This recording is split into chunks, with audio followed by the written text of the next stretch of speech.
감사합니다. 다시 한번 인사드리겠습니다. 영화 김일성의 아이들 만든 김영환입니다.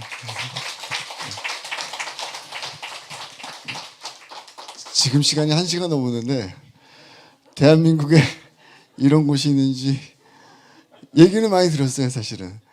근데 진짜 와서 보니까 정말 대단하네요. 저는 사실은 요 앞에 있는 이 성경 구절하고 이 구절을 인터넷에서 봤어요. 그래서 와, 저기는 정말 대단한 곳이구나. 벌써 이게 느낌이 달라갖고요.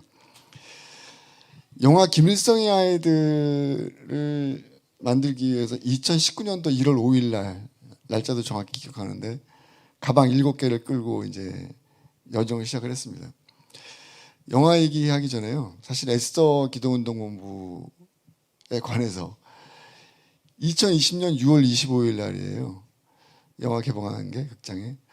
거의 뭐 불가능한 상황에서 저와 저희 집사람 둘이서 영화를 만들고 개봉을 했습니다. 개봉을 하고 나니까 처음에는 김일성의 아이들이라 그러니까 뭐라 그러나요? 그러니까 그냥 이 애국 운동하시는 분들이 말세다. 저런 영화가 나오는구나. 그 말씀하시더라고요. 그래서 이게 참 되게 안타까운데요. 원래 제목이 2개의 고향이었어요. 영화 보셨으니까 이제 느낌이 오시죠. 왜 2개의 고향인지. 아이들이 태어난 곳은 북한이었는데 사실 진짜 마음의 고향은 동유럽이었었거든요. 그래서 제가 하나씩 말씀드리겠습니다. 그 전에 이 에스더 기도운동본부에 관해서 제가 왜 2020년서부터 정확히 말씀드리면 기억을 하냐면은 영화가 끝났는데 처음에는 말세다 그렇게 말씀하시는 분들이 영화를 보시고 나서 전화를 계속 주시는 거예요. 이걸 어떻게 확산시켜야 되는지. 북한 인권 운동하시는 분들이 이 영화 많은 사람들한테, 대한민국 국민들한테 보여줬으면 좋겠다. 그냥 자발적으로. 사실 저는 아무 힘이 없었습니다. 그냥 개별적인 한 개인에 불과했는데 영화 개봉하고 나서 전화가 오기 시작하더라고요. 그런데 그들 전화 중에 상당 부분이 에스더 기도운동본부하고 이 영화 김도경 감독이 연결됐으면 좋겠다라는 얘기를 하시더라고요. 그래서 2022년 6월 25일 개봉할 때 에스더 기도운동본부란, 그러니까 여기 계신 분들이죠. 여러분들의 존재를 처음 알았어요. 근데 뭐 제가 감히 이렇게 전화해서 제 영화를 틀어달라고 얘기할 수도 없고 그냥 언젠가는 그분들과 연이 닿겠지 이렇게 생각했는데 드디어 오늘 그 인연이 닿았습니다. 정말 반갑습니다, 여러분. 3년 만에 에스더 기도운동본부 그렇게 많이 말씀하셨는데 저를 위해서 기도하시고 옆에서 도와주실 분들이 아마 이거 유튜브에도 공개가 된다 그러더라고요. 굉장히 기뻐하실 것 같아요. 어디 계신지는 모르지만 저를 위해서 많이 기도해 주셨던 분들께도 다시 한번 진심으로 감사드립니다. 이제 영화 얘기할게요. 서론이 좀 길었네요. 이 영화가요 16년 동안 기록한 거 아세요? 이게 처음 제가 일부러 오늘 에스더 기도운동 온다 그래갖고 제가 따로 좀 만들었어요. 1시간이죠. 참 빨리빨리 해야 되겠네. 가방이 7개가 나오더라고요. 근데 이제 이게 왜 저한테는 각별했냐 하면은 여러분들이 2016년, 2017년도 저는 또 우연히 그때 광화문 살았어요. 매일같이 촛불 시위하는 거를 제가 현장에서 본 거예요. 잘 아시겠지만 말도 안 되는 대한민국의 법치가 다 무너지는 그 순간이었습니다. 그 이전까지 조용히 평범하게 살겠다고 했던 한 개인이 이렇게 가다가는 정말 나라가 망하겠구나. 여기 앞에 적혀있는 이런 느낌이었습니다. 이 성경 구절처럼. 그래서 뭐라도 해야 되겠다. 근데 30년 동안 영화를 만들었어요. 그러다 보니까 이 진실의 기록을 좀 잘 영화로 만들어서 사람들한테 전달하면 뭔가 좀 의미 있는 인생을 살 것 같다 이런 느낌이 들었습니다. 그래서 이제 영화를 2019년도에 시작을 한 거예요. 근데 원래 출발은 2004년도였어요. 그때 그 루마니아의 한 할머니가 그 당시는 45년이죠. 45년 동안 남편을 기다린다는 얘기를 듣고 참 특이한 분이 계시다 하고 갔습니다, 사실. 루마니아를. 그래서 그곳에서 촬영을 하고 이제 KBS 수요기획이라는 프로그램으로 방송을 했어요. 근데 그때 9박 10일 일정으로 루마니아에 있었는데 딱 촬영 끝나고 할머니가 촬영이 다 끝난 거예요 이제. 그래서 돌아와서 편집만 하면 되는데 마지막 날 저에게 아 근데 애들은 루마니아만 있지 않았어. 그 말씀을 하시는 거예요. 이게 무슨 소린가. 저는 그때 처음 알았거든요 이 사건을. 그런데 루마니아만 있는 줄 알았어요. 그래서 루마니아 할머니만 계속 취재를 하고 이야기를 들었는데 9박 10일 일정 다 끝났는데 마지막 날 저한테 그런데 애들은 루마니아만 있지 않았어. 그 얘기 하시더라고요. 그럼 어디 있었어요? 그랬더니 폴란드에도 있었고 체코에도 있었고 헝가리에도 있었고 심지어는 몽골에도 있었대요. 이야, 그 비행기 타고 돌아오는데 사실은 모든 게 끝났으니까 좀 마음이 홀가분해야 되지 않습니까? 이거는 또 다른 숙제를 안는 느낌이었어요. 아, 이거 어떻게 해야 되지, 이거? 그래서 어쨌든 그날 돌아와서 이제 방송은 잘 마무리 짓고 그때부터 이 김일성의 아이들에 대한 고민이 저는 시작이 됐습니다. 근데 여러분 이게요, 제가 이제 하나씩 설명을 좀 드릴게요. 나중에 이제 이런 식으로 여러분들이 영화 보셨죠. 그래서 이렇게 아주 정말 특종, 정말 구하기 어려운 장면들, 영화에서 등장하는 장면들이 나오죠. 이렇게. 그래서 제가 사실은 여러분들 인터넷에 이런 거 많이 보셨을 거예요. 지금 대한민국이 제가 얼마 전에 서울 경찰청에서 강연을 한번 한 적이 있어요. 근데 그때 강연이 왜 이루어졌냐면요. 그 대공수사과라고 있습니다. 서울시 경찰청에. 그러니까 간첩 잡는 곳이에요. 좀 쉽게 말하면. 요즘은 안보과라고 부르던데요. 거기에 젊은 형사들이 이 북한에 대한 인식이 많이 걱정이 된다. 그런 말씀을 들었어요. 그래서 책임자 되시는 분들이 이 젊은 형사들의 일선 형사들의 이 대공의식, 이 안보의식을 어떻게 개선할까 고민하다가 우연히 제 영화를 보고 아, 이 사람을 부르면 좋겠다 해갖고 저를 초대한 거예요. 그래서 제가 서울 경찰청이라는 곳에 처음 가서 안보과 형사들 앞에서 거기도 이제 온라인으로 인터넷으로 중계가 되는 강연이 있는데 한 3,000명 앞에서 강연을 한 적이 있습니다. 그때 이 자료를 준비했어요. 저도 정신이 번쩍 들더라고요, 사실은.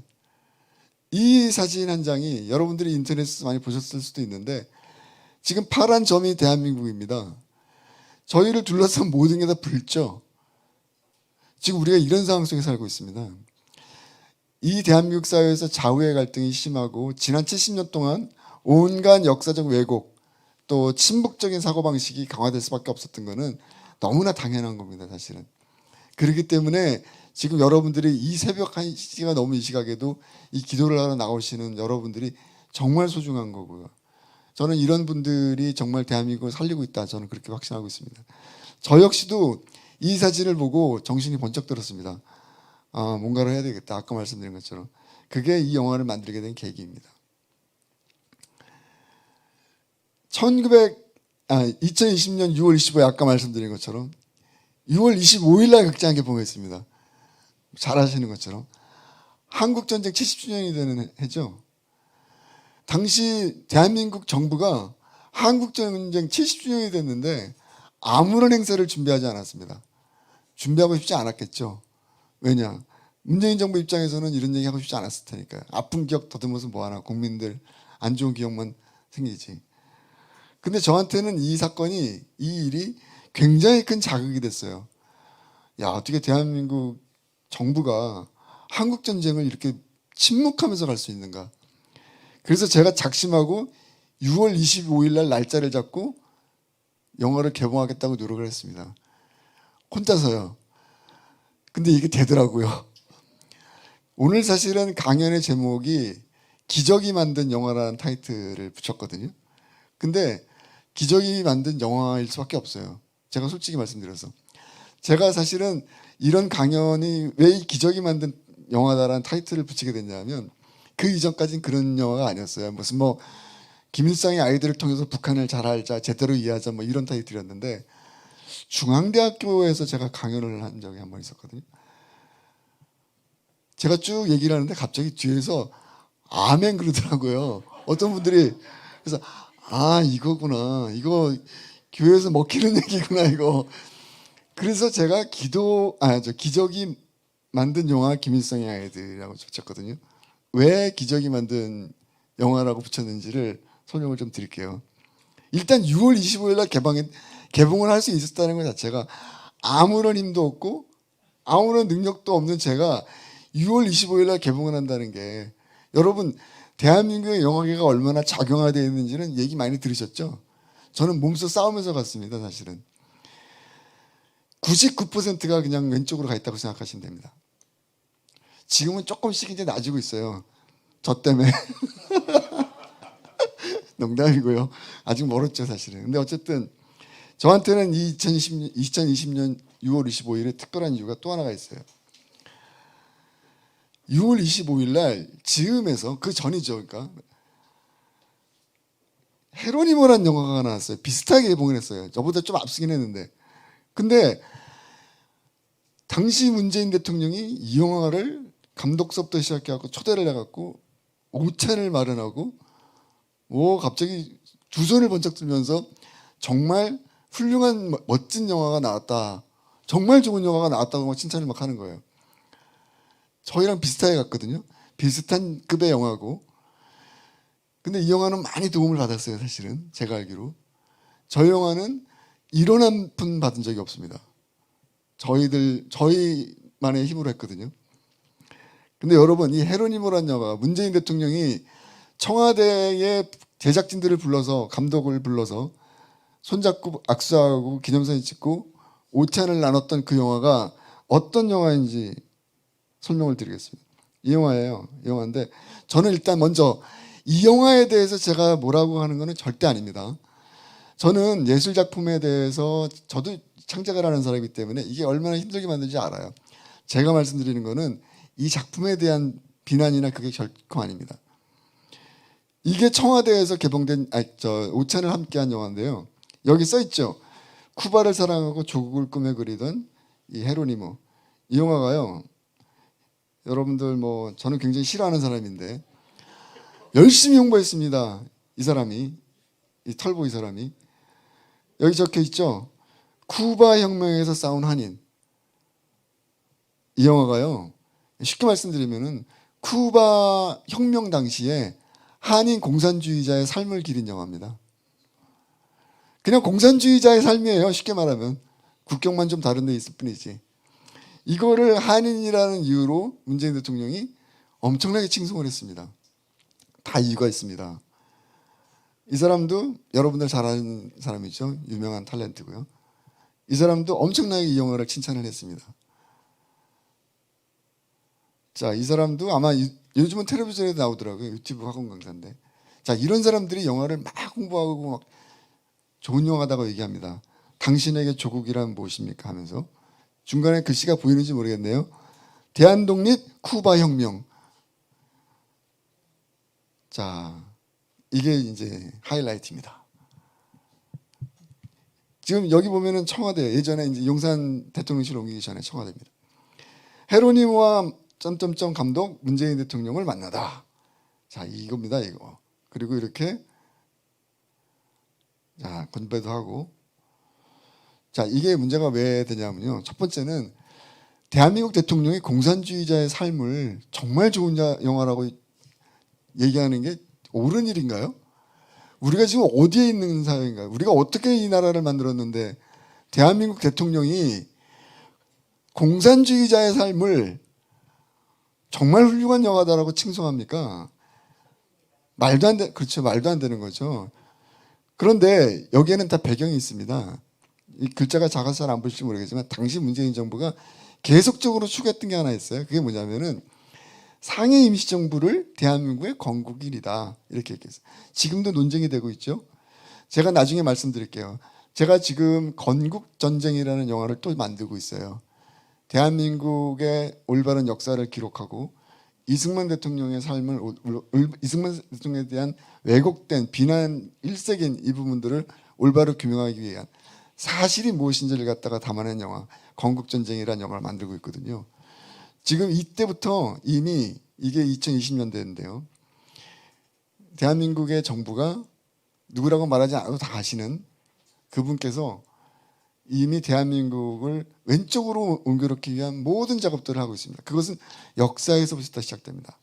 역사 교육에서부터 시작되는 거고 역사 가치에 대한 얘기부터 시작됩니다. 그래서 이들에게는 이승만 대통령이 만들었던 대한민국의 건국 1세대들이 만들었던 1948년 8월 15일이 없어요.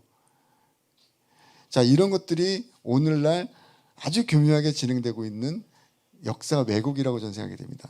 자, 오늘 제가 이 얘기는 나중에 또 드릴 기회가 있을 것 같고요. 영화 얘기를 해야 되기 때문에. 그래서 5기가 나갔고요. 더 열심히 만들었어요. 그래갖고 이 영화가요. 17개 국제영화제 본선에 진출했습니다. 이게 무슨 초청받은 게 아닙니다. 박수 한번 쳐주세요. 네. 그러니까 뭐가 다르냐면요. 초청을 받는 거는 그쪽에서 이렇게 그냥 초청을 합니다. 근데 이 영화는요. 이 17개는요. 경쟁을 당한 거예요. 컴피티션이 이루어졌다는 겁니다. 저희들이 예선을 통과했고 그 안에서 마지막 결선까지 간 거예요. 그리고 로마 국제무비어워드에서 다큐멘터리 최우 작품상, 그리고 동유럽 국제영화제에서 인상했습니다. 뭐 속된 말로 하자면 5기가 나갔고, 야, 대한민국 대통령이 공산주의자의 삶을 기리는 영화를 만드는데 나라도 어떻게 해봐야 되겠다. 그래서 했더니 이게 또 이렇게 이루어지더라고요. 기적같이. 그래서 예. 그래서 어쨌든 이 영화는 저한테 각별한 영화고요. 그리고 이렇게 세계 유수의 워싱턴 포스트, 뭐 뉴욕 타임스 할 것 같이 이런 식으로 많은 데서 이렇게 기사가 나왔습니다. 그리고 그해 겨울에 대한민국 국가기록원이라고 있습니다. 여기는 말 그대로 대한민국의 역사와 함께 보존할 만한 가치가 있는 것만 기록하는 곳인데요. 이것도 굉장히 중요한 쾌거였습니다. 저한테는. 김일성이 어느 날 전화가 왔더라고요. 국가기록원에서. 예. 그래서 이거 잘 모르시죠? 예.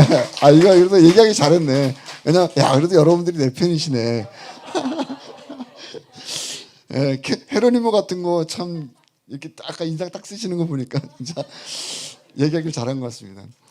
헤로니모 얘기를 왜 드렸냐면요. 여러분, 대한민국이 지금 얼마나 왼쪽으로 가 있는지를 갖다 말씀드리고 싶어서였고요. 두 번째는 요즘은 사람들이, 젊은 사람들 특히 여기 젊은 계신 분도 계신데 이 텍스트 문자에 대한, 그러니까 이 책에 대한 독해력이 익숙하지가 않아져요. 점점 영상이 중심이 되고 있습니다.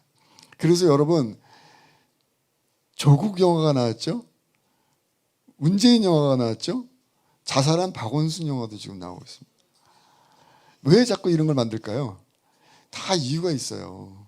그래서 우리가 문화적인 것들에 대해서 결코 등한시 생각하고 소홀하게 생각하면 안 됩니다. 그 문화적인 콘텐츠들, 영화를 비롯해서 영화가 가장 손쉽습니다. 왜냐하면 한 번 만들면 확산이 되거든요. 조국 다큐멘터리가 27억 몰았다는 얘기 들으셨죠? 27억. 그 27억은요, 제가 알기로는 영화 제작비가 아닙니다. 영화를 개봉하고 홍보하기 위한 비용입니다. 그래서 아마 여러분들 얼마 전에 서울시내 광고, 그 버스에 조국 다큐멘터리 영화 광고하는 거 붙은 거 보셨죠? 그런 게 가능한 겁니다. 그러면 국민들은요, 아, 저 사람이 잘못했다 하더라도 뭔가 괜찮은 사람이다, 이렇게 또 착각을 해요. 그래서 우리가 지금 문화 전쟁이라는 표현을 쓰고 있는 거예요. 이 영역이요, 굉장히 중요합니다. 그런 측면에서 이 대한민국 국가기록원에 기록이 됐다는 것은 굉장히 가치 있는 일이고요. 어느 날 전화가 온 거예요, 저한테.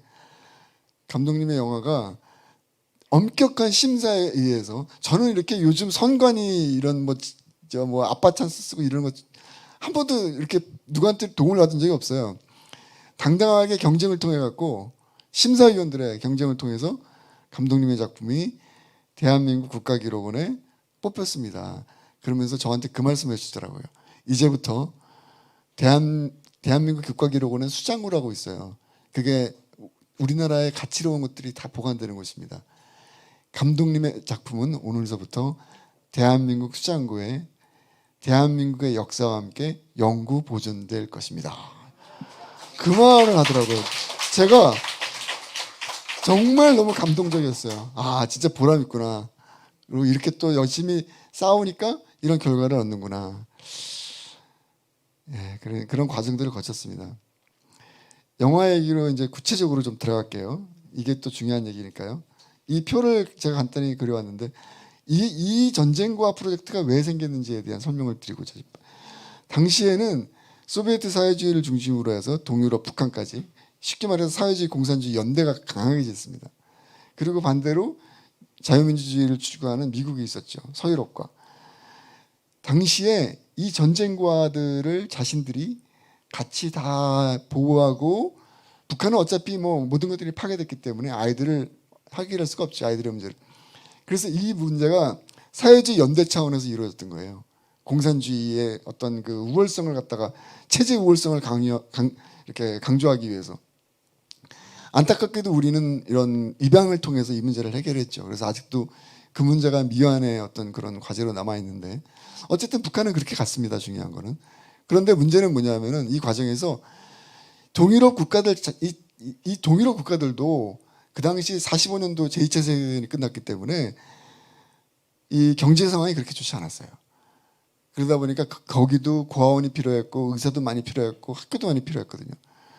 그런데 소련에서 이런 식으로 강압적으로 하니까 굉장히 고민이 많은 거예요. 근데 루마니아와 폴란드는 그래도 여건이 좋았어요.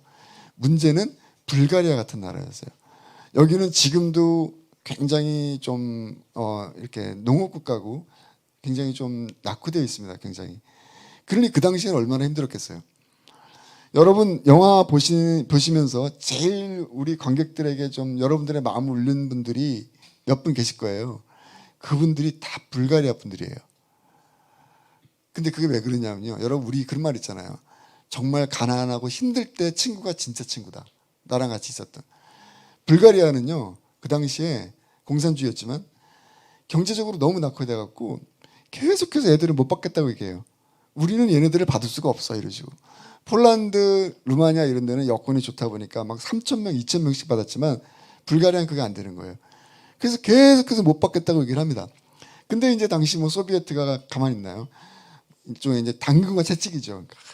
야, 니네 안 할 거야? 막 이제 강압적으로 하고 받아주면 우리가 나중에 경제 지원도 좀 해줄게. 뭐 쉽게 말하면 이제 그런 식으로 해서 결국은 불가리아도 받아요. 그런데 문제는 뭐냐면은 불가리아에 특별히 경제적 지원들이 이 아이들을 위한 경제적 예산이 없던 거예요. 그 당시에 제가 확인한 기록으로는 쿠폰이 있었대요. 쿠폰이. 공산주의 사회니까. 그래서 당에서 내려오는 쿠폰을 가지고 뭐 쌀도 사고 쉽게 말하면 뭐 옷도 사고 뭐 이랬던 겁니다.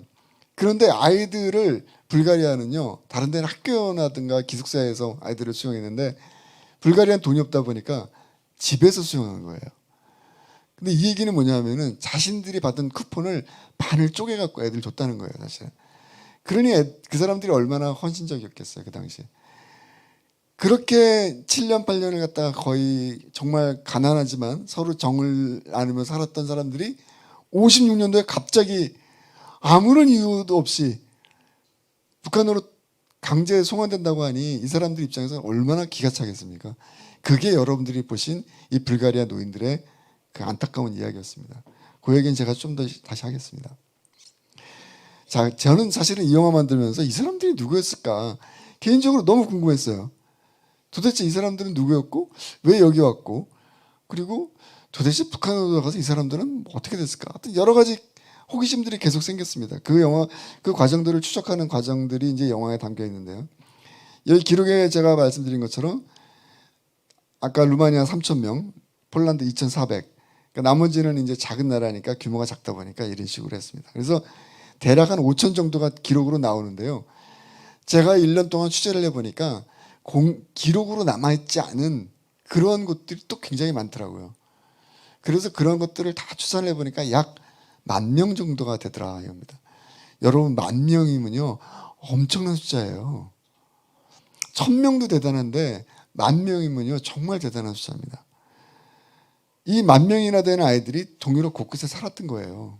근데 여러분 이렇게 많은 사람들이 10,000명 정도나 되는 북한의 전쟁고아들이 동유럽에 살았는데 왜 제가 2004년도에 처음 이 역사적 사건을 발굴하기 전까지 왜 이거는 아무도 세상에 모르는 비밀이었던 걸까요? 저는 그게 또한 궁금했어요. 아니 10,000명이나 되는 아이들이 있었고 동유럽에 이렇게 많은 나라에 있었는데 어떻게 이게 아무도 모르는 거지? 이게 월드 특종이었어요. 세계 특종이었어요. 아무도 이걸 얘기하지 않은 거예요. 2004년도에. 그렇다면 이 얘기는 무슨 얘기냐? 북한은요, 여러분들 뭐 잘 아시겠지만 자기네들이 자랑할 거는 엄청나게 침소봉대라 그러죠. 엄청나게 자랑합니다. 그런데 자신들이 감추고 싶은 것들은 철저하게 감추죠. 결국 이 아이들이 감춰진 역사인 겁니다. 그 감춰진 역사가 되는 과정에 대해서도 이따가 정리해서 말씀드리겠습니다. 거기서 굉장히 안타까운 일들이 벌어지거든요. 이게 이제 그 당시에 이게 루마니아인가요? 루마니아에서 제가 자료 발굴하는 과정인데요. 동유럽 5개 나라는 언어가 완전히 다릅니다. 이거 제가 읽는 척하고 있는 거예요. 이게 왜 16년, 15년 이렇게 오랜 시간을 걸렸냐면요. 동유럽 5개 나라는요. 언어 체계가 완전히 달라요. 그리고 영어가 통하질 않아요. 그리고 한 가지 덧붙이면은 우리는 요즘 막 이렇게 인터넷으로 치거나 하면은 자료가 쫙 검색이 되죠. 아카이브가 돼 있어요. 디지털 아카이브가 돼 있으니까. 디지털 아카이브가 안 돼 있어요. 물론 지금은 모르겠습니다. 2019년 제가 취재할 때는 전혀 안 돼 있습니다. 그래서 여기 연세 좀 지긋하신 분들은 예전에 학교 다닐 때 독서 카드라는 게 있습니다. 도서관 들어가면. 기억하세요? 이렇게 막 서랍 열어갖고 거기서 막 가나다라 찾아갖고 책 제목 찾고 거기에 적혀 있는 거 번호 찾아가고 책 위치 찾아가는 그런 방식이 있지 않습니까? 그런 방식이에요. 이 동유럽들은. 그러니 일단 저는 불가리아 말, 폴란드 말 전혀 못하죠. 영어도 안 통하죠. 그러니 이거 보고 있어도 이게 무슨 말인지 몰라요. 옆에서 북한 전쟁과에 대한 자료를 던져도 몰랐을 거예요. 그래서 결국은 이게 어떻게 추적이 됐냐면 정말 꼬리에 꼬리를 무는 추적인 거예요. 유럽에 들어갈 일이 있으면 가서 이런 사람들 찾아주세요. 이런 사람들이 혹시 있는지. 이게 16년 동안 한 거예요. 어떻게 생각하면. 지금 생각해보면 저도 참 그렇죠. 예. 근데 그게 어떻게 그렇게 계속 유지가 될 수 있는지 지금 저도 생각해도 참 신기해요. 어떻게 보면. 옛날엔 다이어리 쓰잖아요, 여러분. 근데 2004년도부터 요즘은 다이어리 잘 안 쓰죠, 우리가 잘. 근데 예전엔 저도 다이어리를 열심히 썼거든요. 2004년도부터 다이어리가 바뀔 때마다 보면은 맨 앞장에 1950년 북한 전쟁과 언젠가는 이거를 영어로 만들어야지. 이게 계속 적혀 있더라고요, 보니까. 그러니까 참 사람이 참 생각의 힘이라는 게 정말 대단한 것 같아요. 이게 이제 그 당시 아이들의 편지입니다. 제가 발굴한. 이게 이제 아이들이 북한으로 돌아가서 56년 이후에 북한으로 돌아가서 북한에서 동유럽으로 보낸 편지입니다. 그리고 이게 아까 영화에도 등장했던 이 체코에 있는 여성분의 앨범에서 나온 거고요. 보면은 이들의 관계가 이걸 왜 보여드리냐면 참 인간적인 관계가 형성됐구나. 그게 느껴져요. 진짜 그냥 어떤 가족 같은 느낌. 그리고 이게 이제 영화에서도 등장했던 폴란드에 있는 돌로 새겨져 있는 어떤 현판입니다. 여러분 이제 본격적으로 얘기하겠습니다. 여러분 영화 보셨죠? 대부분. 저는요. 이거 좀 이따 잠깐만. 아이고 죄송합니다. 저는 이 장면이 너무 충격적이었어요. 사실은. 이게 여러분 이건 반드시 제가 설명을 해드려야 되기 때문에 한번 제가 다시 영상을 준비했는데 이게 지금 여러분 영화 보셨지만 그냥 옛날 친구들하고 어떻게 놀았어요? 단순한 질문이었어요. 그런데 이분이 뭐 이런저런 얘기하다가 갑자기 자 이게 굉장히 중요하거든요. 오디오 조금만 키워주세요. 뭐 축구하고 배구하고 하다가 그러면 뭐 친행처럼 지냈다. 자 그리고 자 여러분 북한 아이들은 전통 옷을 입고 그들의 노래를 불렀습니다. 하죠.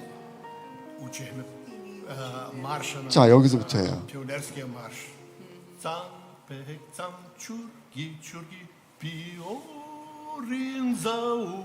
이 노래가 지금 한글이 들리잖아요. 한국어가. 저는 이 노래가 무슨 노래인지 몰랐습니다. 현장에서 시할 때. 너무 신기한 거예요. 아니 어떻게 이 사람들이 지금 이 노래를 한국말로 노래를 부르고 있지?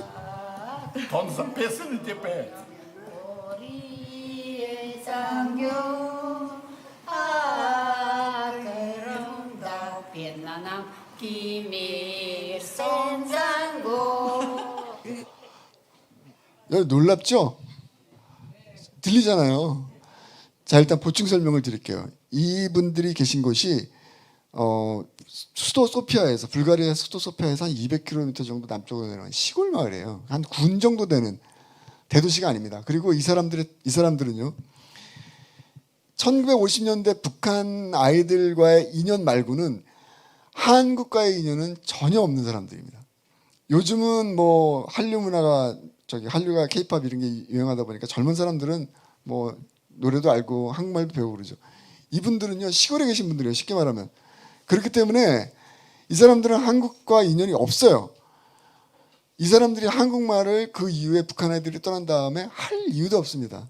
제가 확인을 했어요. 그런데 어떻게 이 사람들은 이 한국말이 들려오는 이 노래를 기억하고 있을까? 여러분, 이 노래가요, 무슨 노래인지 영화 보셨으니까 아시죠? 이 김일성 찬가예요. 김일성 장군의 노래. 첫 번째는 나중에 그 현장에서 몰랐어요. 제가 이게 무슨 노래인지. 나중에 찾아보니까 이게 김일성 찬가구나. 김일성 장군의 노래구나. 저는요, 이게 왜 소름 끼쳤냐면요, 우리 같이 한번 생각해 봐요. 거의 한 60년가량 지냈는데 어떻게 이 한국과 전혀 그 이후로 인연도 없는 이 사람들이 이 노래를 이렇게 생생하게 정확하게 기억하고 있을까?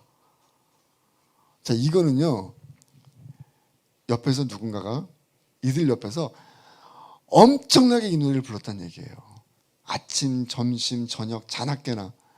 근데 그거를 제가 한국에 돌아와서 확인을 했습니다. 탈북하신 분들한테. 이 노래 어떤 노래예요? 했더니 이 노래를 모르면 북한에서는 간첩이다라고 합니다. 이 노래가요, 그 하나원에서 탈북하신 분들이 이제 머무는 곳이죠. 적응하기 위해서. 제가 그거 직접 들은 얘기예요. 가끔씩 조선족들이 들어와서 그 3천 얼마 되는 그거 이제 받으려고 이렇게 들어오는 사람들이 있대요. 그러니까 이거 걸러내야 되잖아요, 이 사람들이. 근데 겉으로 봐서는 연변말 쓰지, 생긴 거 비슷하지, 구분이 안 된다는 거예요. 국정원에서, 하나원에서. 이 사람들을 걸러낼 수 있는 방법이 딱 하나 있답니다. 그게 뭐냐 하면은 다 자고 있을 때, 새벽 4시 이럴 때 의심되는 사람한테 가갖고 막 흔든 다음에 김일성 장군의 노래 불러봐, 딱 그렇게 얘기하라는. 김일성 생일은 몇 월 며칠. 그래서 그 두 가지의 답을 못하면 그 사람은 거의 100% 조선족이라고 합니다. 북한에서 온 탈북자들은요, 막 흔들어 깨우건 뭐라든 간에 바로 치면, 어깨를 치면 이 노래가 나온답니다. 이 노래. 이게 70년 동안 지금 똑같이 이어지고 있는 거예요. 1950년대에 있었던 일이 지금 아직까지도 있는 일입니다. 자, 그런데 저는 두 번째로 여러분들에게 꼭 들려드리고 싶은 얘기가 있습니다. 이 노래가 언제 만들어졌는지 연도를 확인하고 또 놀랐어요. 이 노래가 언제 만들어졌는지 아세요? 되게 똑똑하시네. 영화를 제대로 보셨네. 이 노래가요, 1947년도에 만들어졌어요. 뭐 혹자는 1946년부터 나왔다고 얘기한 기록도 있는데, 여러분, 1947년이면요, 대한민국은 나라도 만들기 전이에요. 그냥 좌우가 엄청나게 싸우고 혼란스럽고 그럴 때 만들어졌던 노래가 지금 북한 사회를 그대로 유지하고 있는, 현재까지도. 그래서 저는 이 노인들의 이 이야기가, 이 노래가 굉장히 충격적이고, 이 순간부터 이 역사는 굉장히 중요한, 여러 가지 중요한 퍼즐들을 지금 갖고 있구나. 이 퍼즐들을 어떻게 하든 찾아야 되겠다. 그게 2004년도에 제가 이 영화를 끝까지 한번 만들어 보겠다고 결심한 이유 중에 하나입니다. 여러분, 퍼즐이라는 게 뭐예요? 여러분 세계지도 퍼즐 같은 거 이렇게 붙여보시기도 하고 그러잖아요. 퍼즐이요, 예를 들어서 여기 있는 컵 같은 거, 이 북한 전쟁과를 소재로 한 역사적 과정들을 16년 동안 계속 발굴하고 탐색하면서, 비록 제가 직접 이 아이들을 만나지 못했지만, 직접 북한에 들어가 본 적은 없지만, 나머지 자료들을 다 찾고 나니까 내가 찾지 못한 마지막 퍼즐이 뭔지가 보여지더라는 거죠. 그게 바로 김일성주의였던 겁니다. 김일성주의의 모순, 김일성주의가 얼마나 비인간적이었는가 그거를 발견한 게 된 겁니다. 그래서 제가 이 영화를 끝까지 완성시켜야 되겠다. 아까 말씀드렸던 쿠바 공산주의자의 문재인 대통령의 그 칭송과 그런 걸 어떻게 하든지 무릅쓰고 나는 이거를 전 세계에 개봉하겠다고 생각한 결심한 가장 중요한 계기 중에 하나였습니다. 거듭 말씀드리지만 영화에서 보신 것처럼 제가 5개 나라를 따로따로 취재를 했거든요. 폴란드, 루마니아, 체코, 헝가리, 불가리아. 이야기가 조금씩 다를 수 있죠. 여기는 어떻고 저기는 어떻고 하면서 나라가 다르고 사람들의 생활이 다르니까 5개 나라 똑같이 정말 어떻게 그렇게 말이 똑같은지 모르겠어요. 모든 사람들이 말을 맞춘 듯이 동유럽 5개 나라에 각각 다른 시간과 다른 공간에서 취재했는데 인터뷰를 했는데 이야기가 딱 하나가 똑같은 게 있었습니다. 그게 뭐냐면 아이들은 6시에 기상을 했다. 그리고 6시 30분에 운동장에 모여서 아침 체조를 하고 그 다음에 그들의 국기인 인공기를 향해서 경례를 하면서 김일성 찬가를 불렀다. 이 얘기가 모든 동유럽 각각 다른 나라에서 인터뷰를 했지만 똑같이 얘기합니다. 이거를 강조했던 이유가 있어요. 이런 식으로 영화에서도 등장하죠. 이것 때문에 그럽니다. 영화에서 보셨죠? 네. 제가 두 번째로 이 역사는 반드시 전 세계인들에게 대한민국 모든 국민들에게 이 영화를 완성시켜서 보여줘야겠다고 결심한 이유 중에 하나입니다. 여러분 국기는요. 그게 공산주의가 됐던 사회주의가 됐던 자유민주주의가 됐던 신성한 거예요. 어느 공동체나 어느 사회나 어느 국가나. 그런데 국기에다가 지금 김일성 얼굴을 새겼어요. 상상을 초월하는 겁니다. 이거는. 저는 여러 이제 다큐멘터리 하다 보면은 여러 나라 취재하고 그러다 보면 독재를 취재하기도 하고 그러는데 그 어떤 독재자도요. 자신의 나라 국기에다가 자기 얼굴을 새겨놓은 사람은 없었어요. 네, 이게 북한에서는 1950년대 이루어졌습니다. 그러니 어느 정도의 이 사상 통제와 주체 사상이 만들어져 나갔는지 보통 학자들이 1960년대 초반부터 북한에서 주체 사상이 만들어지고 전파됐다고 얘기해요. 저는 그거 반드시 10년 앞으로 수정해야 된다고 생각합니다. 이미 40년대부터 준비가 됐고 국기에다가 김일성 얼굴을 새겼는데 그냥 게임 끝나는 거 아닙니까? 속된 말로 10년 앞으로 당겨야 됩니다.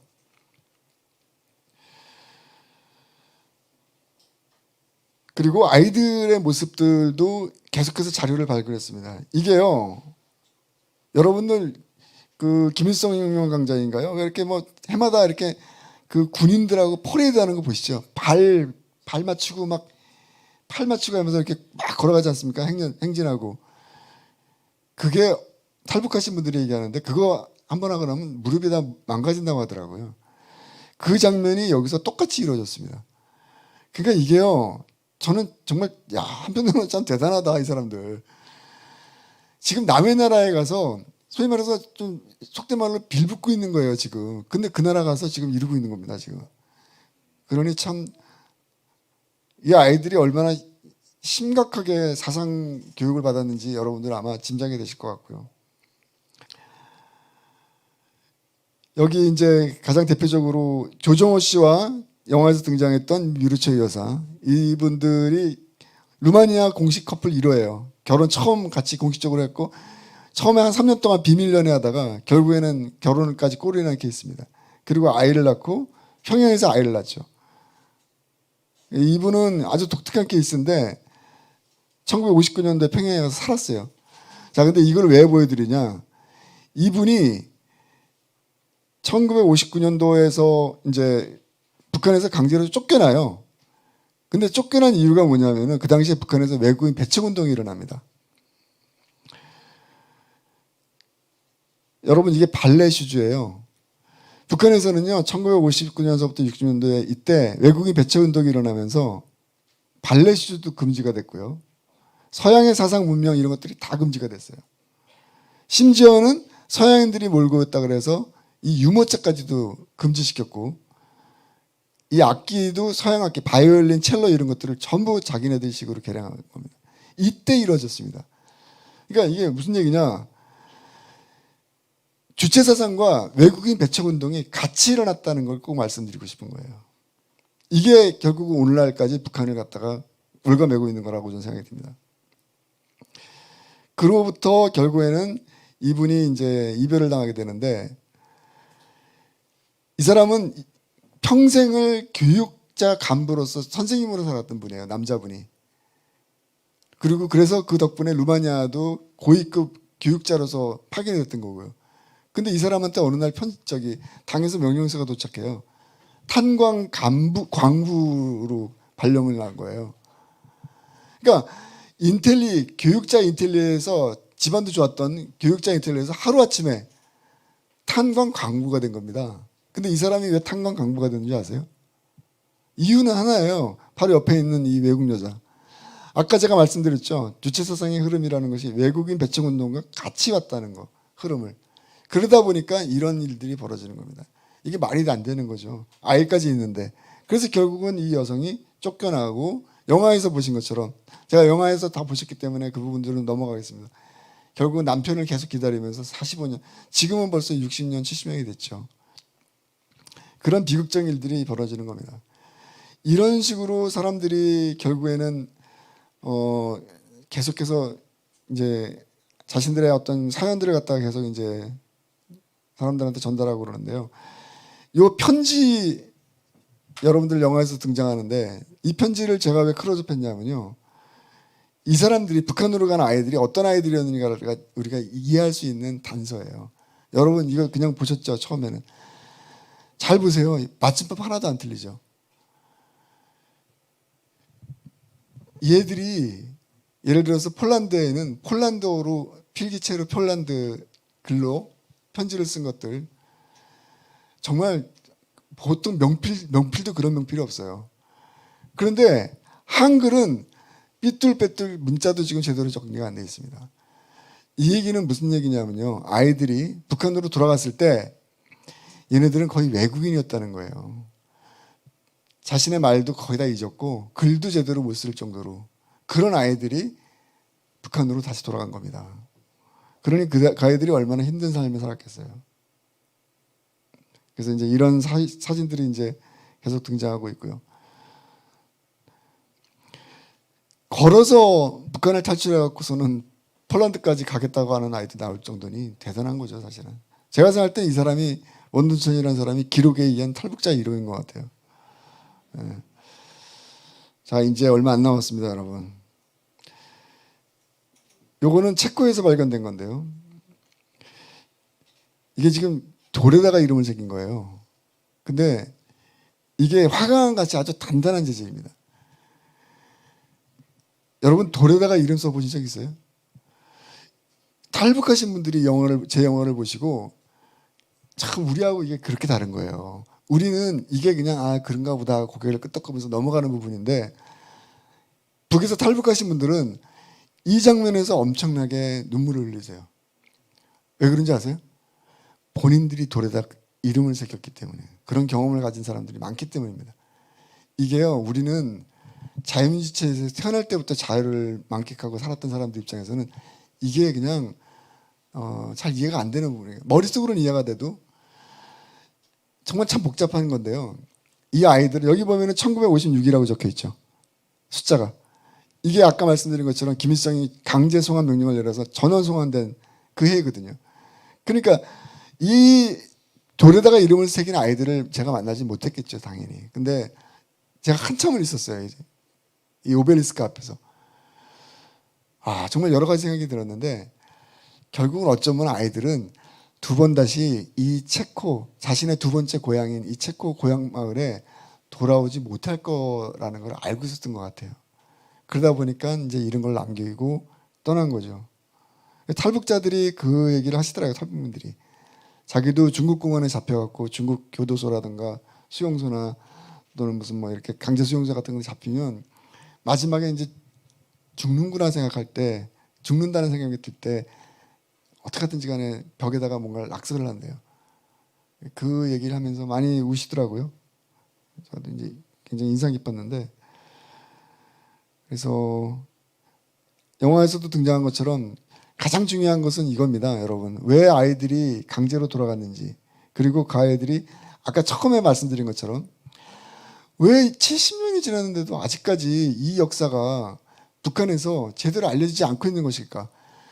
심지어는요, 좀 나이가 젊은 탈북한 사람들은요, 이 얘기를 아예 몰라요. 북한에서 온 사람들인데. 왜 그랬을까? 저는 그게 굉장히 중요한 의문점이었는데, 여기 중요한 단서가 몇 개 있습니다.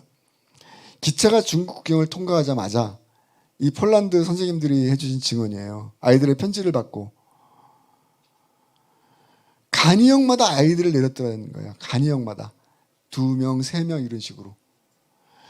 자, 여러분, 아니 왜 이 아이들은요, 북한에서 넘어갔을 때 동유럽에서 7년, 8년을 살지 않았습니까? 단 한 번도 개인적인 생활이라는 걸 해본 적이 없어요. 항상 집단적인 생활을 했어요. 아침에 같이 일어나고 밥 먹고 같이 운동하고 같이 공부하고 같이 자고, 그 엄격한 규율과 질서가 그 공동 집단 교육이 있었던, 집단 생활에 그 규율이 있었던 아이들인데 당연히 같이 들어가야 되는 거 아닙니까? 같이 생활해야 되고. 이 아이들이 이 굉장히 중요한 증언입니다. 북한과 중국의 국경을 기차가 통과하자마자 강제로 아이들을 간이역에서 계속 떨어뜨렸다는 거예요. 결국 이게 무슨 얘기냐? 여러분 여기 계속 증언에 나오죠. 아예 처음부터 이 아이들을 뿔뿔이 흩어놓으려고 했다는 겁니다, 사실은. 근데 여러분, 이게 굉장히 중요한 이유가요.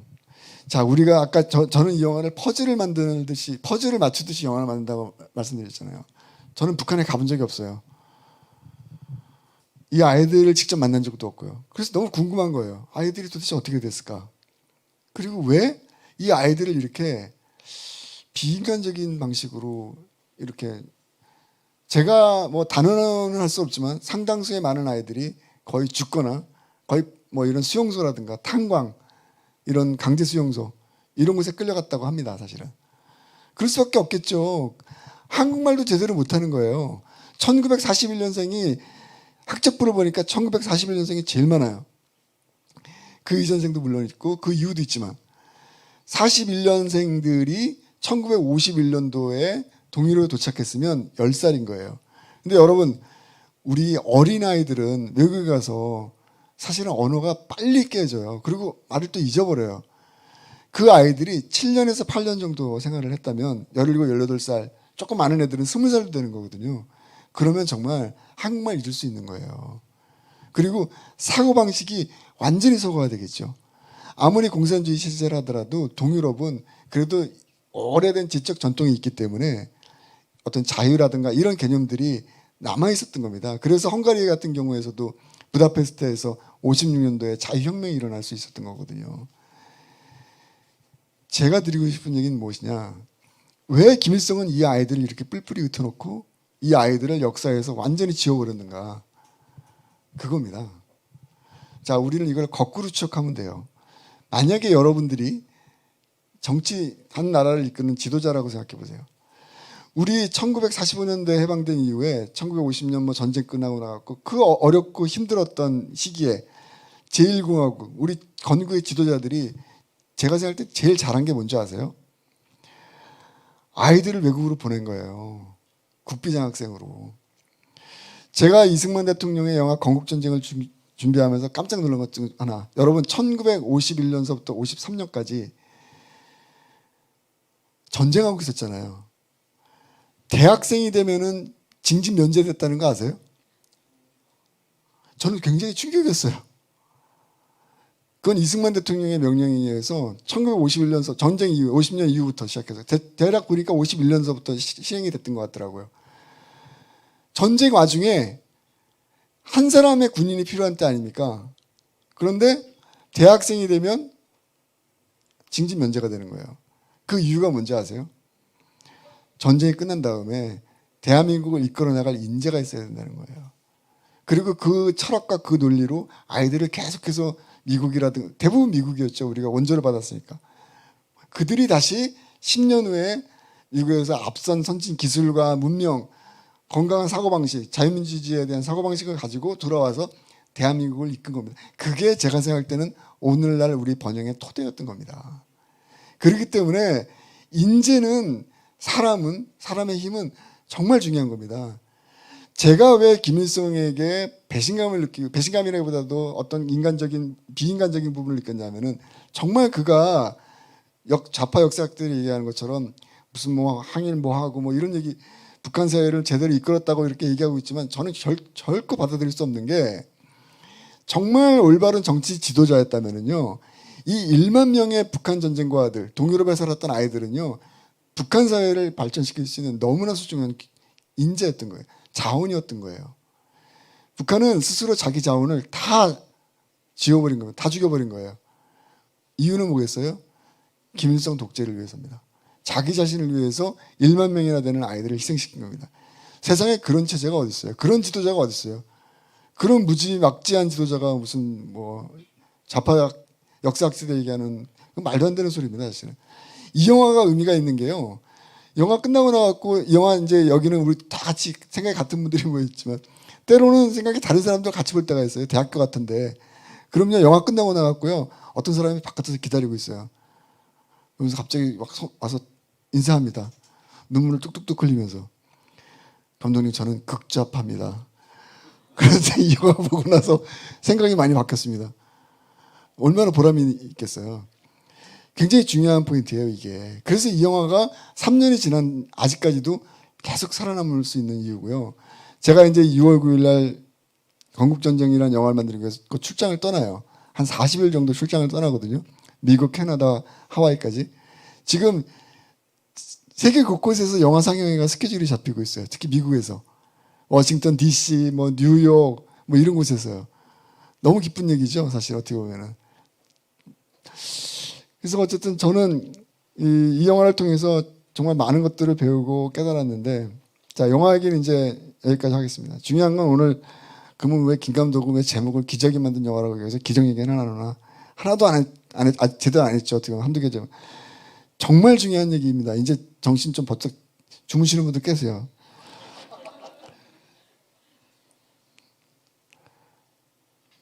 자, 이런 건 좀 넘어갈게요. 아, 이거 이제 이렇게 할머니예요. 제가 갔을 때.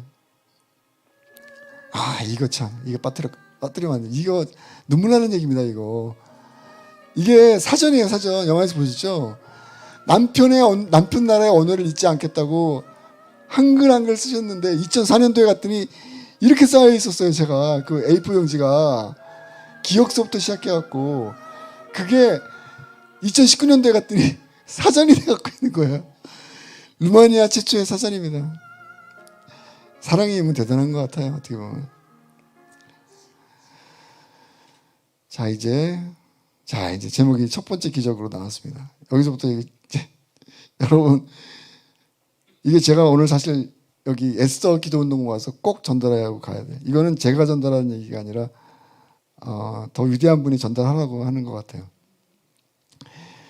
2019년도에 아까 말씀드린 것처럼 진짜 거짓말이 아니라 정말 힘들었어요.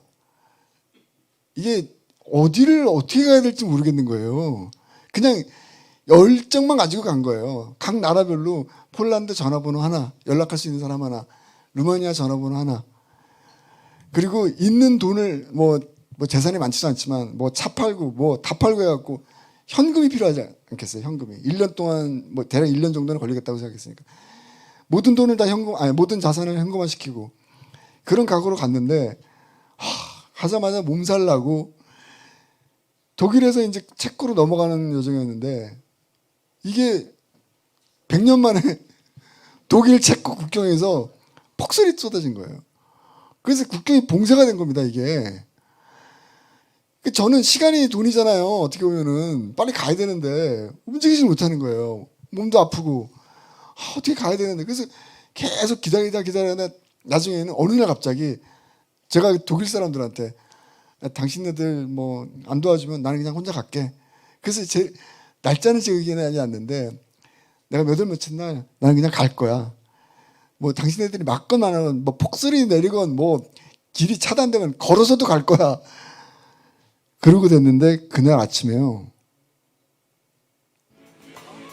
길이 뚫린 거예요. 와, 이게 그 장면이에요. 지금 저는 너무 신기했어요. 이날 진짜 갈라 그랬거든요. 배낭 메고라도. 왜냐면 그만큼 간절했고, 그 다음에 있어봤자 돈만 쓰지 거기서 뭐 하겠어요. 숙박비가 수십만 원인데. 그래서 결국은 이 첫 번째 제가 경험한 기적이 이겁니다. 야, 마치 홍해가 열리듯이 그 폭설이 내리고 완전히 차단됐던 길이 뚫린 거예요. 저 보시죠. 비틀거리는 거. 몸살 나가고. 되게 눈 엄청 많이 왔겠죠, 사실은. 그러니까 이때 처음으로 야, 이거 이 영화는 참 특별한 영화다. 어떻게 야, 길이 뚫리지? 나는 그냥 배낭 메고 가려고 그랬는데 길이 뻥 뚫려버린 거예요. 그래서 마치 이 세계로 1950년 동유럽의 이 세계 속으로 마치 환영하는 느낌? 이쪽으로 오라는 어떤 손짓?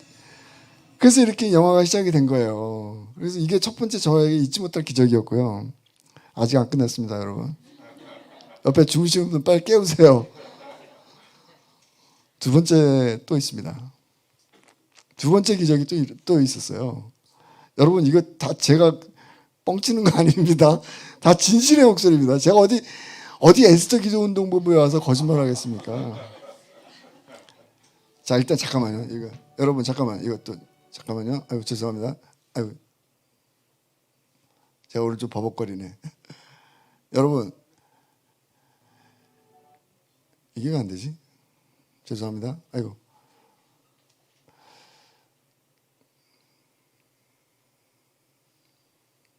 잠깐만요. 이거 중요한 거라서 그냥 가야 되겠네. 네. 자, 여러분, 이거 되게 여러분들 영화 보시면서 되게 예뻤죠? 이게요, 폴란드 이것도 시골 마을인데요. 영화가 개봉됐는데 폴란드에서 연락이 왔어요. 이메일로 저한테. 나 폴란드 사람인데 야, 이 장소 자막 보니까 폴란드라 그러는데 도대체 폴란드 어디야? 저한테. 나도 그 근처 잘 살고 그래서 아는데 폴란드 어디야? 어디에 이런 경치가 나와? 그래서 아니 폴란드 어디야? 그랬더니 와, 나 거기서 30년 동안 살아도 이런 건 처음 본다고. 근데 여러분, 이게요, 이게 예쁜 눈처럼 보이죠? 여러분, 이게 눈이 아니에요. 굉장히 예쁘죠? 여러분, 이게 눈이 아닙니다. 이게 뭐냐면요, 상고대라고 하는 거예요. 나중에 사진 찾아보시면 나와요. 상고대. 아, 어르신 아시네. 이게 뭐냐면요, 이슬이 갑자기, 기온이 갑자기 떨어져 갖고 급냉이 되는 거예요. 그 작은 이슬 알갱이들 하나하나가. 그래서 이게 눈이면은요, 이렇게 예쁘게 이렇게 안 나와요. 조금 경치를 감상하고 가겠습니다. 이게 이슬 알갱이들이 얼은 거이기 때문에 이렇게 아름다운 게 나오는 겁니다, 사실은. 근데 여러분, 이게 제가 이걸 알고 갔겠습니까?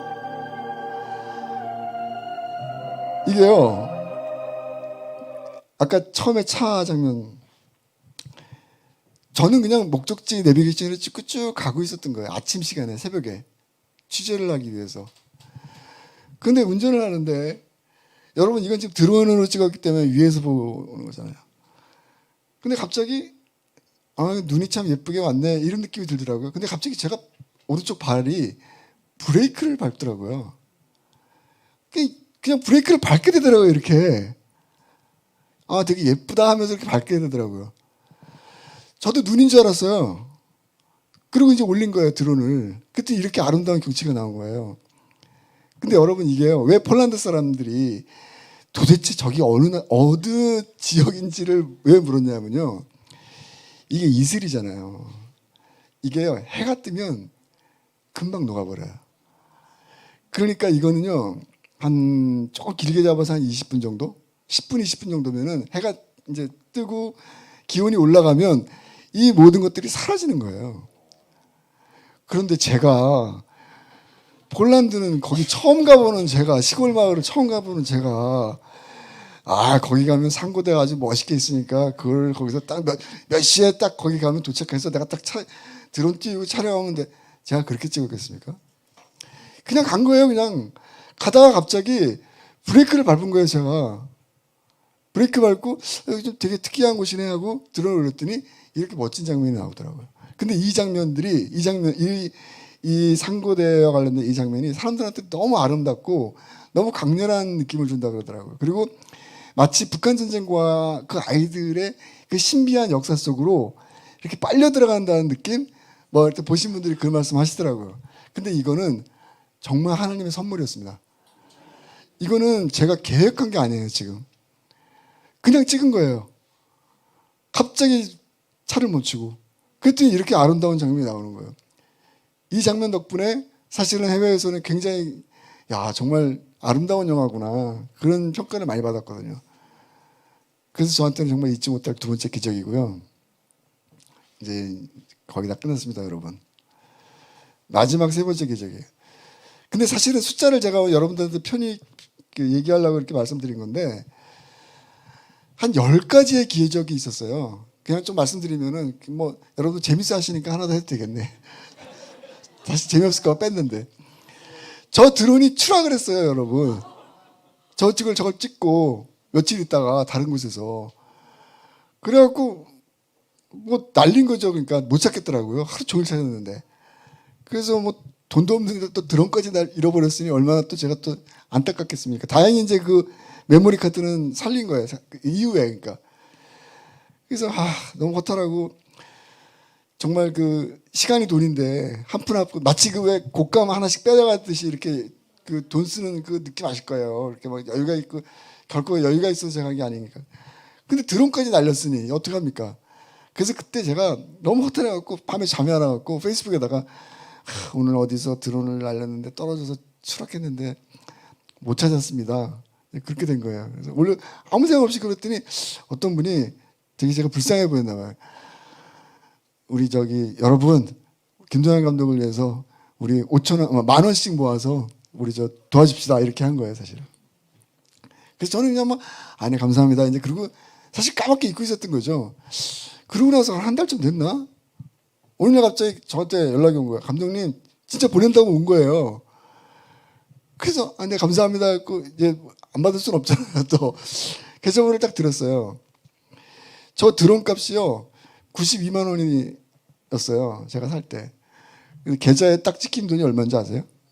92만 4천 원이 들어왔어요. 4천 원은 택배. 4천 원은 배달비. 그래서 제가 뭐 이런 일이 다 있지? 그러니까 제가 이제 왜 자꾸 이걸 말씀드리냐면은 사실은 저는 이렇게 막 제가 기독교인입니다 이런 얘기 잘 못해요. 왜냐하면은 어렸을 때부터 세례도 받고 저희 집안이 친가 외가 뭐 할 것 없이 다 목사님도 많고 그런데 원래 또 이렇게 창작하고 그런 사람들 자유롭게 살고 싶잖아요. 저희 어머니가 40년 동안 새벽기도 하세요. 근데 저는 그 모습이 너무 싫은 거예요, 사실은. 왜 저렇게 답답하게 인생을 사시나. 근데 진짜 갑자기 좀 이렇게 눈시울이 좀 붉어질 수밖에 없는데 어머니 생각하니까 진짜 이 영화는 진짜 기도의 힘으로 만들어진 게 아닌가? 이 생각이 이때부터 들기 시작하는 거예요. 아니 92만 원짜리가 떨어졌는데 92만 4천 원이 들어온 거예요, 돈에. 이거는 이게 뭐 어떻게 이걸 설명하지? 근데 여러분 더 기가 막힌 게 뭔지 아세요? 그래서 이제 드론을 이제 다시 구할 수 있겠다. 어쨌든 뭐 92만 원이고 뭐건 좋아. 문제는 뭐냐면은 갑자기 또 문제가 생긴 거예요. 이게 중국 제품인데 얘네들이 산 곳에다가 보낸다는 거예요. 그러니까 저는 서울에서 샀지 않았겠습니까? 그러니까 산 곳에다 보낸다는 거예요. 저는 그때 저쪽 동유럽 다니고 나중에는 아이슬란드까지 가 있었거든요. 아이슬란드 아시죠? 아이슬란드. 저 북쪽에. 요즘은 뭐 관광으로 간다 그러지만 사실은 대한민국 사람 중에 누가 아이슬란드를 갑니까? 솔직히 말해서. 눈 덮여 있는 거기 취재하고 있었거든요. 그때가. 아니 이건 돈을 지불했는데도 드론을 받을 수가 없는 거잖아요. 그래서 야, 이거 뭐 어떻게 해야 되지? 어떻게 받지? 그리고 또 계속 이동하니까 우편으로 받을 수도 없는 거예요. 어떡하지 고민하고 있는데 갑자기 전화가 온 거예요. 국제 전화가. 아이, 선배님 안녕하세요. 저 누구누구입니다. 사진한 후배가 있었어요. 잘 지내셨어요? 갑자기 전화한 거예요. 후배가 아무 이유 없이 제가 전화한 게 아니라. 그래서 그래 잘 지내. 근데 뭐 계속 이 드론 어떻게 받아야 되지 고민하고 있는데 걔 목소리가 들려오겠어요? 빨리 끊고 싶지? 그래서 그래 잘 지내냐 막 이렇게 얘기하다가 저도 요즘 작업 하나 들어가요. 그래서 그래 어디 가는데 내 저 아이슬란드 가요.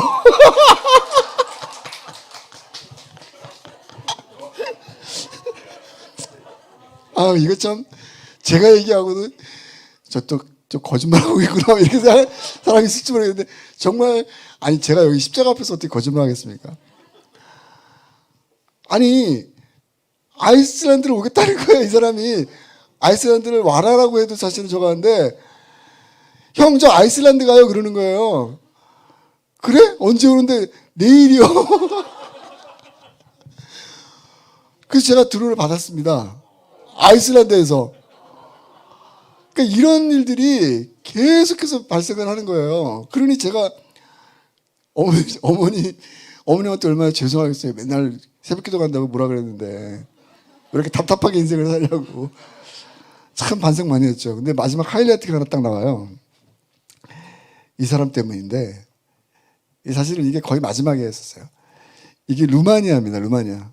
거의 촬영이 거의 이제 막바지 정도 되고 돈이 다 떨어져가고 심신이 정말 지쳐갈 때입니다. 심신이.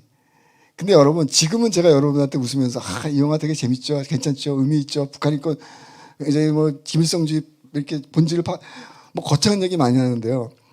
2019년도에 루마니아에 몇 월인지 기억도 안 나요. 제가 겨울이었던 것 같은데 이때쯤 되니까요. 내가 이걸 왜 했지? 왜 이 생고생을 해갖고 지금 이렇게 돈은 돈대로 날리고 몸은 피곤하고 아까 막 휘청거리는 거 보이시죠? 막 이렇게 뭐 어디 뭐 스텝이 있나요? 뭐가 있나요? 그냥 혼자 다니는데 루마니아를 처음에 딱 도착한 날이에요. 이게 근데 그날 은행 잔고도 거의 다 떨어져 나가고 몸은 몸대로 피곤하고 결과는 제대로 나오는 것도 없는 것 같고 내가 이걸 왜 했을까? 온갖 회의적인 생각이 다 들었어요. 정말. 그리고 이제 저희 집사람이 도와줬는데 집사람한테 너무 미안한 거예요. 내가 왜 우리 집사람 끌고 다녀서 이렇게 고생을 시켰나. 겉으로 표현은 안 했지만 그래서 그날 저녁에 그냥 오늘 기분 좋게 그냥 저녁이라도 맛있는 거 먹자 하고 루마니아 부크레스트 시내를 나왔습니다. 숙소에다가 이제 한 2시간 도착해서 짐 풀고 2시간 있다 나온 거예요. 루마니아 도착한 지 2시간밖에 안 된 거예요. 지금 루마니아 오페라 하우스인가요? 그 큰 광장이 있는데 거기 앞에서 딱 이제 신호등을 기다리고 먹먹하게 아까 말씀드린 것처럼 내가 이걸 왜 했나 내가 왜 이 고생을 하고 있나 하고 있는데 갑자기 어떤 남자가 이 남자 저한테 다가오더니 한국말로 루마니아 사람인데 안녕하세요 이러는 거예요. 이 사람이 그래서 뭐 이상한 사람이 다 있네 피곤해 죽겠는데 뭐. 그러면서 그러는 거야. 내가 영어로 그 다음부터 안녕하세요만 딱 한국말이었고 내가 만약에 당신한테 안녕하세요 그러면 당신은 나한테 뭐라고 얘기를 할까요? 이렇게 얘기를 하는 거예요. 참 한심하다. 시간도 많다. 아니 당연히 안녕했으면 안녕하시오지 말고 싶어서 별 사람이 다 있구나 뭐 이렇게 생각한 거예요. 처음에는. 그래서 아니 당신이 안녕하세요 나도 안녕하세요 그래야지. 그랬더니 그럴 줄 알았다는 거야. 당신 한국에서 온 거 그러니까 이제 뭘 알고 싶었냐면 이 사람이 얼굴이 비슷하니까 중국 사람인지 일본 사람인지 뭐 몽골 사람인지 모를 거 아니에요. 그러니까 안녕하세요 그러면 그러니까 이걸 또 고상하게 얘기한 거예요. 이 사람은 그냥 당신 한국 사람입니까 이렇게 물어보면 쉬운데 당신 내가 안녕하세요를 얘기하면 당신은 뭐라고 대답을 할까? 그래서 안녕하세요 그랬더니 그럴 줄 알았다 그러면서 이 사람이 가슴에서 너무 반갑다 그러면서 사진 한 장 꺼내주는 거예요. 이게 무슨 얘기냐면 자기 어릴 때 사진이래요. 여기 계신 분이 어머니고 그러면서 너 내가 왜 안녕하세요라고 물어봤는지 알아? 우리 어머님이 돌아가시기 전까지 간절하게 바라고 마지막까지 나한테 유언으로 남기신 게 있다. 그게 뭐냐? 자기 친구를 좀 찾아달라. 어머니가. 그 친구가 바로 북한 전쟁 고아였던 겁니다. 예? 이게 믿어지세요? 루마니아에 도착한 지 2시간밖에 안 됐는데 낯선 남자가 저한테 감사합니다. 낯선 남자가 저한테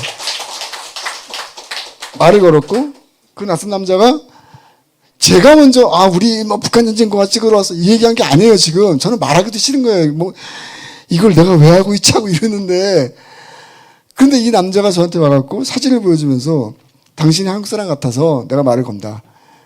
우리 어머님이 생각나갖고 우리 어머님 마지막에 기도 마지막에 바람이 딱 한 번만 더 어렸을 적에 그 북한 전쟁과 친구를 다시 한번 만나보았으면 좋겠다라는.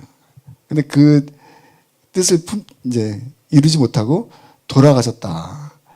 그래서 내가 한국 사람 같은 사람만 보면은 안녕하세요라고 물어보고 어머니 생각이 난다. 그 얘기를 저한테 하는 거예요. 거기서 여러분 제가 놀라지 않겠습니까? 그냥 그 얘기를 하는데 제가 그냥 멍했어요. 당신 엄마가 북한 전쟁에 말하는. 그래서 제가 그 사람한테 그랬습니다. 야, 너 내가 여기 왜 왔는지 아냐? 우리는 여기 놀러 온 게 아니야. 여행 온 게 아니야. 당신 엄마가 그렇게 간절하게 찾고 만나보고 싶었던 북한 전쟁 고아들에 관한 영화를 찍으러 온 사람이야.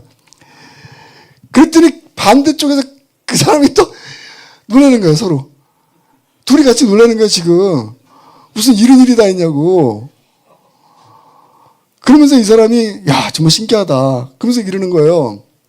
야 근데 진짜 신기한 게 뭔지 알아? 그러면서 사실은 제가 만났던 곳이 이제 교차로가 있는데 그 사람의 사무실은 저쪽이었다는 거예요. 근데 이 사람은 일 끝나면은 바로 집이 이쪽인 거예요. 그래서 거기서 버스 타고 이쪽으로 간대요. 그런데 그날 저녁 잘 오지도 않는 이쪽으로 발걸음이 인도되더라. 아무 이유 없이 왔더니 한국 사람처럼 생긴 당신들이 있더라.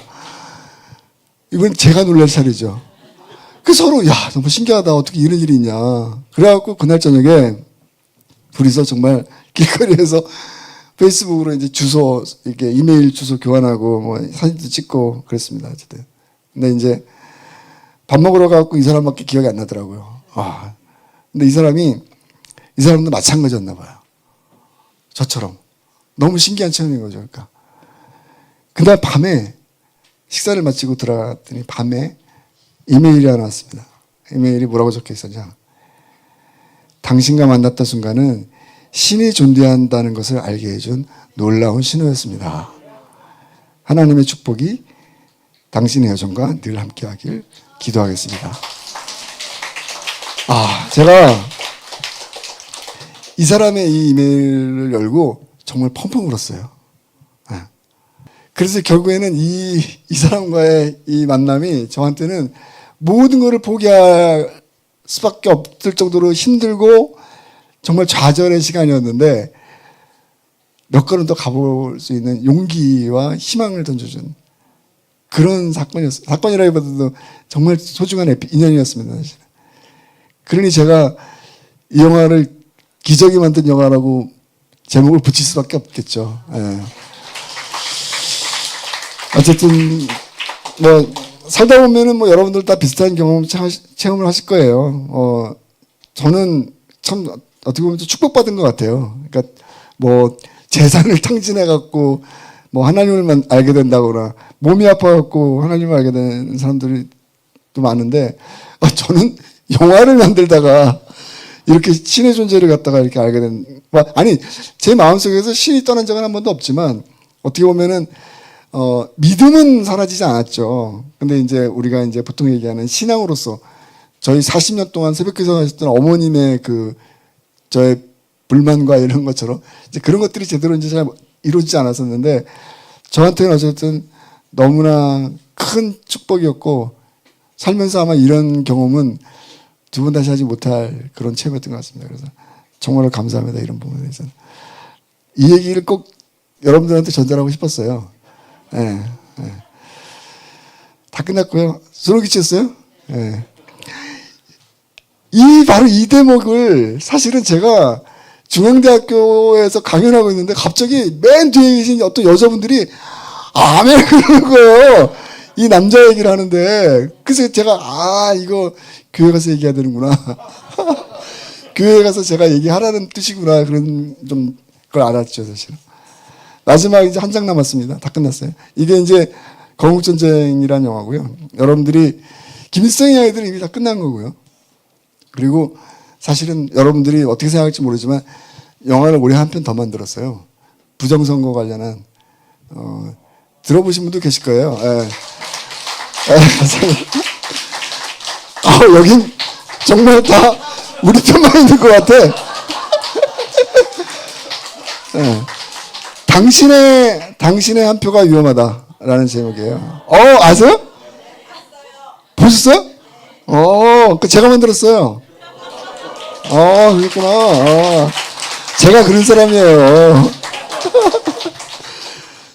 그래서 어쨌든 이제 올해 11월이나 12월에 이제 개봉할 목표로 지금 여러분들이 보시는 이거 많이 홍보해 주십시오. 건국전쟁이라고 제목을 정했고요.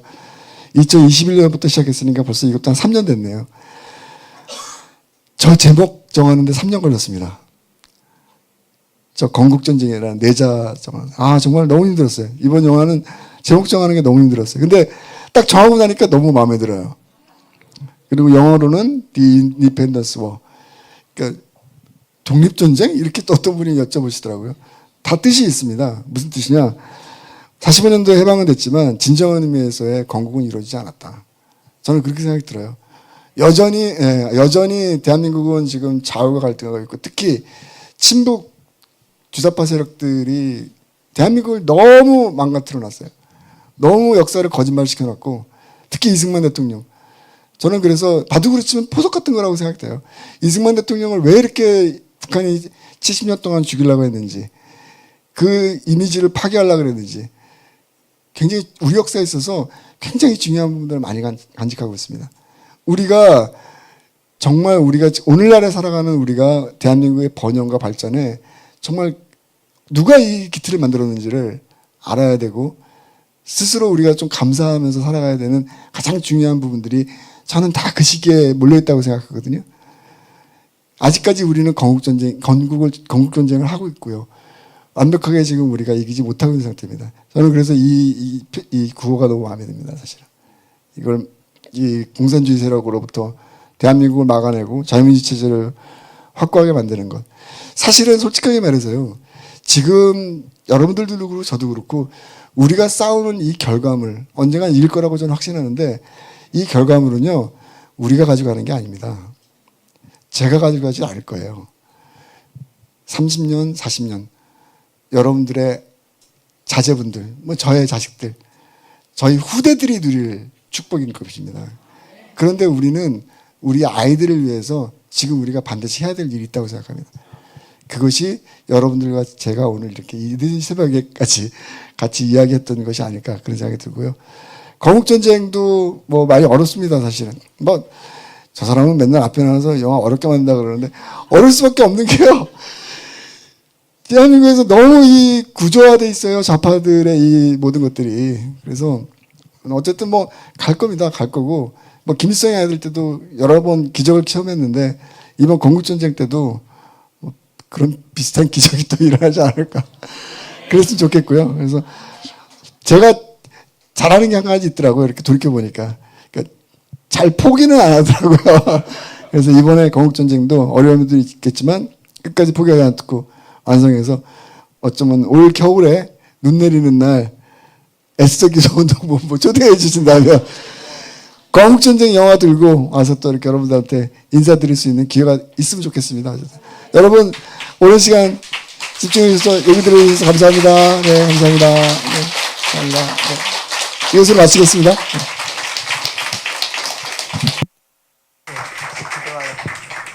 건국전쟁.